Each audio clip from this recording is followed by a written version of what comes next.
Napamatuda na sa atong bisita karong buntaga ang iyang acting skills. Mapa-comedy man o baka heavy drama. O karong weekend ato siyang makita sa Magpakilanman. We have this morning kapuso actor Kokoy De Santos.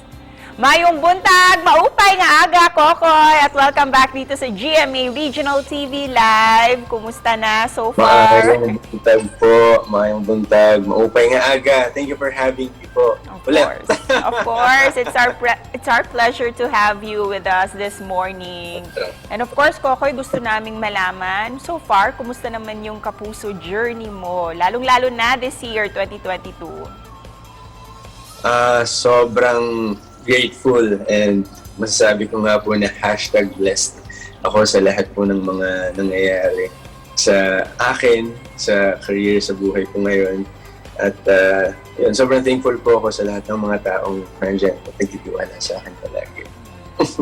And of course, unti-unti ka nang nakikilala sa showbiz industry dahil sa talento mo sa acting. O, di ba? Ayan. Kumusta naman so far yung... Oo, are you still undergoing ba mga acting workshops, Kokoy? Sa ngayon po, dahil may pipito and may bubblegum po, may mga times po talaga na kailangan pa rin po mag-research and manood para sa akin po kasi talagang acting hindi yan titigil eh. Talagang lagi kang may dapat baon, kumbaga lalabang ka lagi kang may bala. So, ayun po. Yan. And Kokoy, we heard na parte ka ng Sparkle's GMA artist. Congratulations for this milestone. How do you feel about being part of Sparkle's GMA artist? Sobrang thankful po. At sa tagal ko na rin po kasing nagtatry din ho sa industriya. Ngayon lang po talaga din ako napabilang sa ganitong klaseng pamilya na talagang excited po ako sa mga darating pa na araw. Para patuloy yung ating good vibes with your Kolokoys, let's play a short game this morning. Ayan, magpa-fast talk tayo ha. Ready ka na ba, Kokoy? I'm ready. Alright. Let's start. Fast talk tayo. Favorite breakfast food mo? Tapsilog. Coffee or milk? Coffee.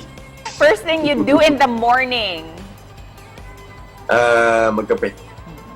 Eto, fill in the blanks. Kokoy loves? Kolokoys. Oh, good answer. Wow. Thank you, Kokoy, ha. This time naman, let's talk about your most loved, itong acting. Kumusta naman ang bonding ninyo sa Pipito Manaloto ang unang kwento? Ayun, sobrang saya at every time na may taping po kami, nandiyan na may bonding kami, yung takes, kapag lunch break, nandiyan may kulitan, kasama natin dito sila Mama, sila Kuya Archie, na Gladys, alam naman natin na sobrang walang dull moments na pagkasama natin ng mga to.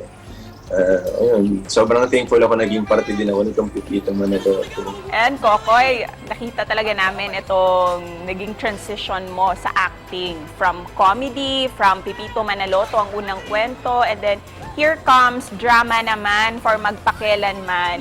How do you detach easily sa mga karakter na ginagampanan mo? Yes po. Malaking tulong po sa akin lagi na para makapag-detach, makapagpagpag kapag nandyan na yung script at talagang sinasapuso ko po talaga at sinasabi ko sa sarili ko na halimbawa, ito si Patrick ng Pipito Manaloto, okay, dito ka muna, babalikan kita, diyan ka muna, dito muna ako sa gagampanan ko kasi ibang-iba rin naman po talaga.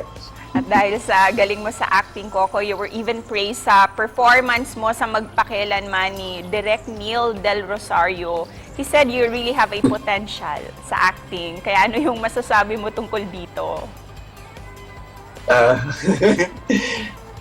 Thank you po. At sobrang happy ako na naka-work ko na si Direk Neil. First time ko rin po kasi maka-work si Direk Neil Del Rosario. At sobrang na-appreciate ko at sobrang sarap ka-collab ni Direk Neil kasi very actors director siya, gagabayan kanya sa lahat ng eksena.